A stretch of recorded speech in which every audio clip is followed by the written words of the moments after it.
Hello फट्टेटू, अभिवादन आपका एक्जिमर के इस नए वीडियो एपिसोड में। और आज के इस वीडियो में हम बात करेंगे एक बहुत सामान्य सी बीमारी जिसका नाम है हाइड्रोसील। हाइड्रोसील को लेकर तमाम तरह के लोगों के मन में भ्रम है, पर एलोपैथ हाइड्रोसील में कैसे इलाज करता है, इन विषयों के बारे में विस्तार से आज हम चर्चा करने वाले हैं। आपने ऐसे बहुत सारे एडवर्टीजमेंट देखे होंगे जिनमें अनपढ़ नीम हकीम सिर्फ एक बात लिखते हैं कि हाइड्रोसील का इलाज बिना ऑपरेशन के। और आज के इस वीडियो में हम बात करने वाले हैं हाइड्रोसील क्या है, इसके कारण क्या है, कितने प्रकार का होता है, लक्षण क्या है, डायग्नोसिस कैसे होती है, इलाज कैसे होता है, सर्जरी कैसे होती है, सर्जरी के बाद आप काम पर कब लौट सकते हैं, और हाइड्रोसील में बचाव क्या होता है, योग करके आप कितना फायदा उठा सकते हैं, जैसे प्रश्नों के बारे में विस्तार से ये और इसके अलावा और भी बहुत कुछ है इस वीडियो में आपके लिए।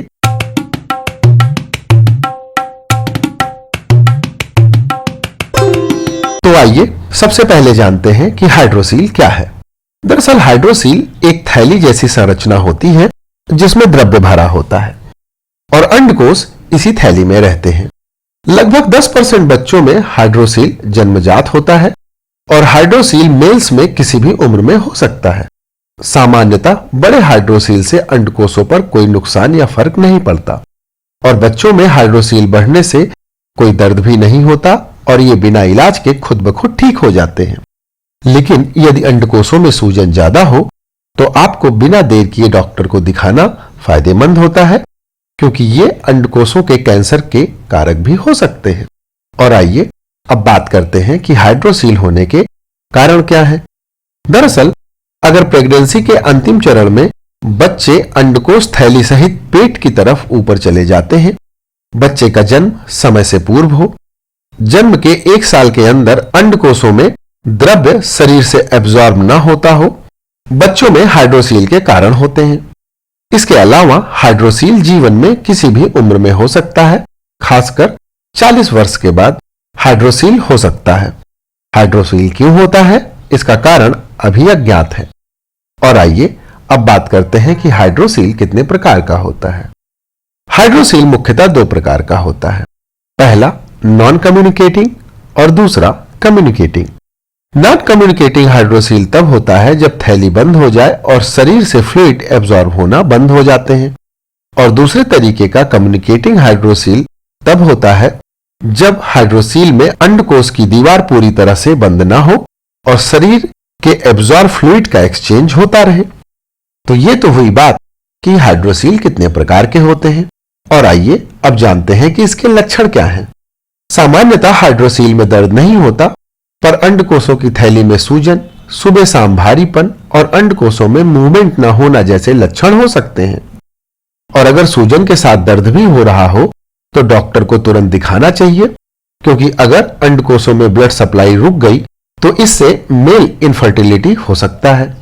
तो ये तो हुई बात कि हाइड्रोसील कितने प्रकार के होते हैं। पर हाइड्रोसील की डायग्नोसिस यानी पहचान कैसे होती है, आइए अब यह जानते हैं। सबसे पहले डॉक्टर फिजिकल एग्जामिनेशन से हाइड्रोसील की थैली, उसमें सूजन और लचीलापन के साथ अंडकोशों के मूवमेंट देखते हैं। इसके अलावा पेट पर दबाव डालकर इंगुइनल हार्निया के लक्षणों की पहचान भी की जाती है। मरीज के खून और पेशाब का टेस्ट भी कराया जा सकता है।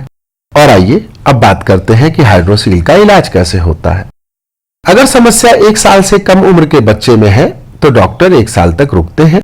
सामान्यतः साल भर में हाइड्रोसील बिना किसी दवा के ही ठीक हो जाता है। लेकिन अगर सूजन बाद में भी बनी रहती है तो डॉक्टर यूरोलॉजिस्ट से सर्जरी कराने के लिए रेफर कर देते हैं।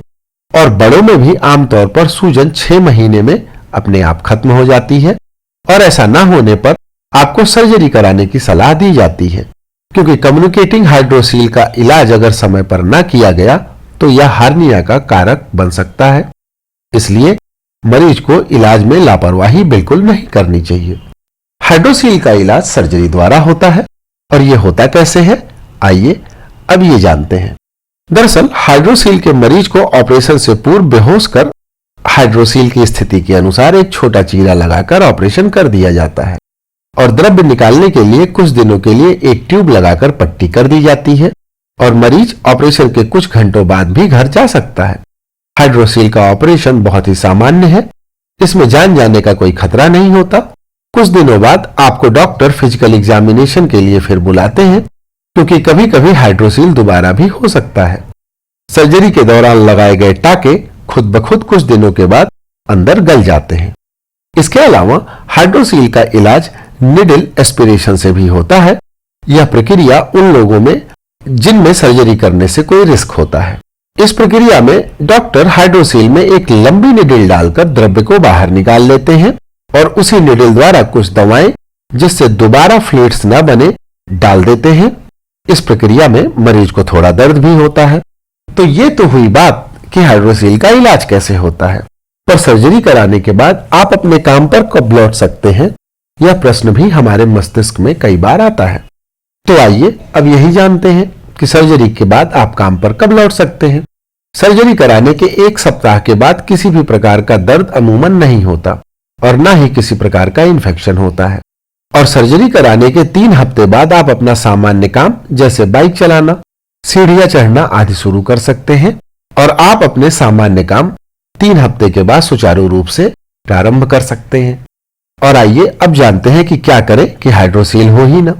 तो इसके लिए आपको कुछ चीजें करनी चाहिए, जैसे आपको अपने वजन पर ध्यान रखना चाहिए। अगर आप गर्भवती हैं और आपका वजन कम या ज्यादा है तो यह आपके बच्चे के लिए ठीक नहीं है। इसलिए गर्भावस्था के दौरान पोषण का ध्यान रखें और गर्भावस्था के दौरान कैसे भोजन करना चाहिए, इस बारे में ज्यादा जानकारी के लिए आप पिछला वीडियो भी देख सकते हैं, जिसका लिंक हमने डिस्क्रिप्शन और एंड स्क्रीन पर दे रखा है। इसके अलावा इंजरी से बचना चाहिए। वयस्क लोगों को खेलते समय अंडकोशों की सुरक्षा का ध्यान रखना चाहिए, क्योंकि इसमें चोट लगने से हाइड्रोसील हो सकता है। इसके अलावा पौष्टिक भोजन करें, व्यायाम करें, असुरक्षित यौन संबंधों से दूर रहें, किसी अनजाने से यौन संबंध बनाते समय कंडोम का इस्तेमाल करें, धूम्रपान, शराब, चीनी से बने उत्पाद, कोल्ड ड्रिंक से परहेज करें, चुस्त कपड़े न पहने, खांसी, हार्निया और कब्ज के इलाज में लापरवाही न करें, सर्जरी के बाद भारी काम न करें। हाइड्रोसील की बीमारी यदि परिवार में किसी को है तो सचेत रहिए। हाइड्रोसील की सिकाई के लिए गर्म चीजों की जगह ठंडी चीजों का इस्तेमाल करें और इन चीजों का इस्तेमाल करके आप हाइड्रोसील न होने से बच सकते हैं। इसके अलावा कुछ और घरेलू उपाय हैं जो आपको हाइड्रोसील में मददगार हो सकते हैं। तो आइए अब जानते हैं इन उपायों के बारे में। सबसे पहली बात जो आपको ध्यान में रखनी है वह यह है कि हाइड्रोसील का एक ही इलाज है, सर्जरी। लेकिन अगर माइल्ड स्वेलिंग हो तो कुछ उपाय आप अपना सकते हैं जिनसे आपको फौरी राहत मिल सकती है, पर यह हाइड्रोसील का इलाज नहीं है, इस बात का आपको ध्यान रखना चाहिए। तो सबसे पहला उपाय है कि आप केवल फलों का सेवन करें। दिन में 3 बार यदि आप अन्न की जगह सेब, संतरा, अंगूर, अनानास जैसे फलों का सेवन 5 दिनों तक करते हैं तो आपको काफी फायदा महसूस होगा। इसके अलावा उबली सब्जियों का सेवन भी काफी फायदेमंद होता है। आप नाश्ते में अंडा, गेहूं का ब्रेड, उबली सब्जियों को अपने खाने का हिस्सा बनाएं। अगली चीज जो आपको करनी चाहिए वो है हिप बाथ। दिन में 3 बार 15 से 20 मिनट के लिए ठंडे पानी में बैठें। नमक के पानी का स्नान भी काफी फायदेमंद होता है। नहाने के पानी में एप्सोम नमक मिलाकर स्नान करें। सुबह नींबू पानी का सेवन करें। गर्म पानी का एनिमा लें। धूप में स्नान करें। इसके अलावा 5 ग्राम काली मिर्च, 10 ग्राम जीरा पाउडर को गर्म पानी के साथ पेस्ट बना लें और इसे अंडकोशों पर लगाएं। जीरा और काली मिर्च का यह पेस्ट आपके लिए फायदेमंद हो सकता है। अदरक की चाय पिए। हार्निया की समस्या भी अगर साथ में है तो ब्लैक टी का सेवन करें। खूब सारा पानी पिए। सुबह खाली पेट एलोवेरा और आंवले के जूस को बराबर मात्रा में मिलाकर 200 ग्राम जूस का सेवन करें।